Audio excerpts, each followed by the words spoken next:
Mga kabombo, ngayon ay simula ng ating National Flag Days. Kapiling natin sa ating linya ng komunikasyon ang National Historical of the Philippines Historic Science Development Officer, si Ginoong Eupemio Agbayani, para ipaliwanag sa atin ang kahalagahan nito at iba pang mga aktibidad na kaakibat ng kaganapan ngayong araw. Si Bombo Dennis Hamido po ito. Together with me, si Bombo Jaira Hangayo. Welcome to the program. Pagbati po sa mga kabombo at mga ka-Star Nations natin pong nakikinig at nanonood sa umagang ito. Ginoong Agbayani? Isang pagpalang National Flag Days po, Bombo Dennis, at sa lahat ng ating mga tagapakinig at tagapanood ngayong araw. Yan. Kung karaniwan ho ng mga aktibidad, talagang idinaraos yung karamihan po doon sa mga historic events dyan sa Rizal Park. How about po itong National Flag Days, knowing na yung pag-uwagayway ng Watawat, very prominent dyan po sa mga idinaraos na events sa Kawit, Cavite at mga karating po na lugar. Ano ho ang pinakang sentro ng aktibidad ngayong araw? Magandang mabalikan natin yung kasaysayan para maintindihan kung bakit nasaan po yung ating mga main commemorative rites for National Flag Days. Una, mayroon po tayong seremonya sa uh, Alapan Shrine sa Imus, Cavite. Dito kasi nagsagupaan ang mga Pilipino at ang mga Espanyol, at dito naranasan ng mga Pilipino ang unang major na tagumpay mula nang mag-resume ang revolusyon noong May 1898. Sa sobrang tuwa ng mga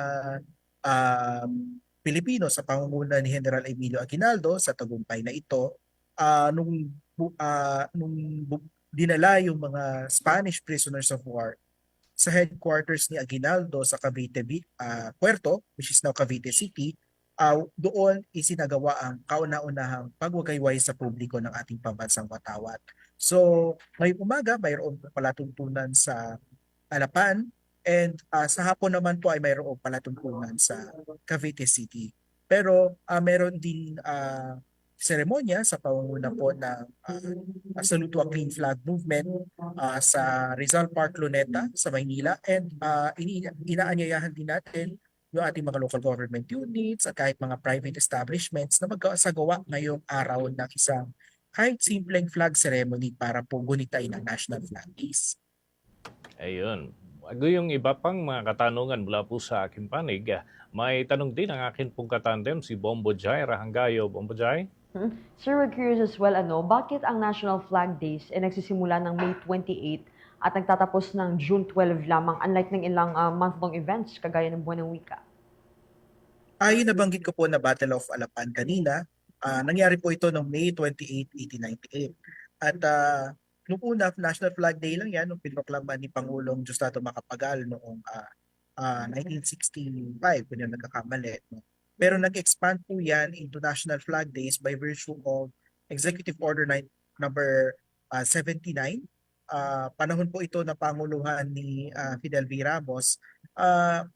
Sabi nga po ni ng historian na si Feliz Prodete Santa Maria, ang nangyayari para siyang kung ang Pasko po ay may simbang gabi, ang Araw ng Kalayaan ay mayroon pong National Flag Days. And unti-unti po nating dinirekrosyonan yung ating mga tahanan, mga opisina, mga paaralan para ipahiwatig kung gaano natin kamahal yung ating bayan sa isang very visual and very practical way. Sa mga panahon ng mga rally and other activities, ano pa yung dapat tandaan ng mga nagdadala nitong watawat para sa kanilang political cause? Saan man natin dalhin yung ating pambansang watawat, ito man ay bahagi ng isang protesta, ito man ay bahagi ng isang selebrasyon, or madalas dinadala din yung national flag natin sa mga beauty pageant o kaya sa mga labanan sa sports, kailangan manatili yung paggalang sa ating pambansang watawat.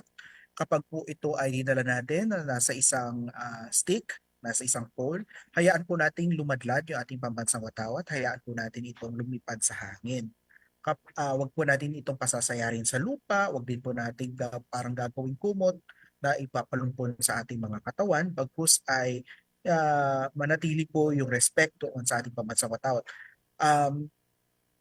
Wag din po natin susulatan kasi po nung unang panahon lang po yung ginagawa. Ngayon po ang pambansang watawat bilang simbolo ng ating bansa ay dapat ginagalang, hindi po sinusulatan, hindi no drawingan, at lalong hindi rin naman po dinudumihan. No? So, para po sa buong listahan ng mga do's and don'ts ng ating ah, pambansang watawat at kahit po ng national anthem natin, meron po tayong tinatawag na Flag and Heraldic Code of the Philippines. Uh, expansion po ito ng Batas ng Republika bilang 8491. And meron pong illustrated version po ang NHCP sa aming website at sa aming National Memory Project, memory.nhcp.gov.ph. Okay, thank you so much, Sir Bombo Danis. Okay, sa mga pampubliko at pribadong tanggapan, meron din po mga sari-sariling watawat, ano, yung company flag, iba pa, mga agency, meron din sarili. Paano ho ba yung nararapat na paraan para ihanay o kaya i-display yung ating mga watawat batay sa alituntunin ng inyo pong tanggapan? Ang general rule po natin is dapat pinakatampok ang ating pambansang watawat. No? So kung isang hilera yan na magkakapantay ng mga flagpole o kaya flagstaff, managi po natin nilalagay sa na kaliwa ng tumitingin sa yung Philippine flag, and then we arrange the other flags either by rank or by alphabetical order. Kung halimbawa, parehas naman yan na puro mga bansa. Kung meron tayong tatlong tagdan at merong mas mataas na tagdan sa gitna, doon natin sa pinakamataas at pinakagitnang tagdan ilagay, no? Again, ang rule of thumb natin dito, dapat pinaka-prominent, pinakaunang makikita ang ating pambansang watawat. At sa mga nagtataka, bakit po kailangan nasa pinakakaliwa kapag po nasa hilera ng mga watawat o kaya nasa stage?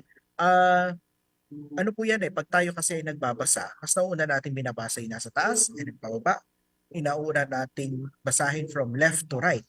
So, mas mauna nating tingnan yung nasa kaliwa, at least from our point of view. Kaya po ganoon po ang positioning ng ating pambansang watawat. Alam niyo po ang ating pambansang watawat, para po yan ay maiwagayway natin, yan po ay pinagpaguran, gawa ng mga OFW na nasa Hong Kong, iwinagayway sa mga labanan. May panahon na from 1907 to 1919 ipinagbawal ng mga mananakop ang pagpapalipad at pagdidisplay ng ating pambansang watawat. So wag po nating maliitin ang ating paggalang sa watawat, bagkus dahil ito ay sagisag ng ating bansa, itrato natin ito kung paano natin gusto itrato tayo sa ating bansa at kung paano natin gustong matrato ang ating bansa sa harap ng mundo. Marami naman po impormasyon para malaman kung ano yung tamang